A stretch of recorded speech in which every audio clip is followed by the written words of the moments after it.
we are requesting the people of this region to create an enabling environment for the government to deliver on its mandate. Development can only thrive in an atmosphere of peace, not an atmosphere of perpetual noise, distraction. We want to change the paradigm in this region from politics of rhetoric to a tangible transformation, development-oriented agenda. We have done politics for 58 years, year in, year out. It cannot be the same. We cannot continue with business as usual. Deliberately and consciously, we must change the politics of this region. Let us move away from perpetual politics to a pursuit of a development agenda. And I can assure you without fear of contradiction that for the first time since independence, we have got a president who is truly keen on rolling out tangible development programs in Nyanza. And let us give him the support. Because he's the president of one country, we have got one government led by one president and one Kenyan people. And no elections will take place between now and 2027. Or let nobody cheat you that there will be any change in government between now and 2027. It's not possible. Yeah? So let's wait up to 2027, we go back to elections. Yeah? We go back to elections. But from the way I'm seeing the trends, the indications, this time Ruto is going to win by a much, much bigger margin. And through that process, we should be in that government. Let us not wait for him to form government, then we want to go in. Let us be part and parcel of that government. That's why we are appealing to the people of this region to join the government and work with the government. Those who don't want to join the government, we will bring the government to you by way of development. Yeah? We are not going to allow you to escape. Either you join the government or we bring the government to you. There are only those two options. Sawa sawa. Quite a number of the leadership of the church from Nyanza joined us at Sugoi at some point in time about 2 years ago to pray for His Excellency the President.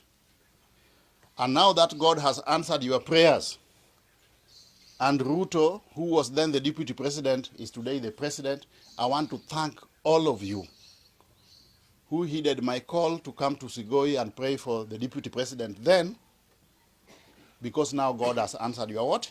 Your prayers. And just to assure you that you will not be left behind now that we are in government. We will continue appealing to you to continue praying for the government, continue praying for peace in the country, so that we have got an enabling environment for the government to deliver on its mandate. The government, under the tutelage and leadership of His Excellency President William Ruto, has got a lot of faith in the church. The church is an integral stakeholder. We want to integrate the church in everything that you are doing, and we also appeal to you to continue praying for peace and unity in the country. We'll continue working with you so that we walk the journey of development agenda together. In this region, the President has stated, without any reservations, that time for politics is over and it is time for the government to deliver on its mandate to all Kenyans without looking at the voting patterns in the last elections. There is no elections midstream. There is no change of government midstream. The next time we are going to have a change or continuity in government will be 2027. In between, the focus of government is development, delivery to the people, based on the promises that we made to the people during the campaign. This region of Nyanza, we have already rolled out massive tangible development programs, which are now in progress. Issues to do with water programs are now being implemented, electricity programs. Roads, we are going to first of all finish or complete those roads which had stalled. We have come up with a framework of raising resources so that all roads which stalled are completed first before we embark on new ones. In agriculture, we will come up with a framework of ensuring that those debts which were owed to farmers, sugarcane farmers, are paid off.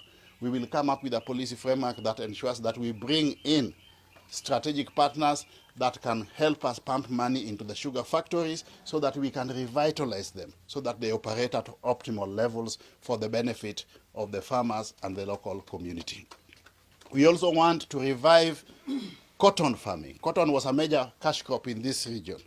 We want to revive cotton farming so that it can be another cash crop in this region for the benefit of the farmers. In fishing, the first cabinet meeting that was chaired by His Excellency the President upon forming government, one tangible output of that cabinet meeting was approval of Kabonyo Fishing Institute in Kano, Kisumu County, at a whopping cost of 3 billion shillings.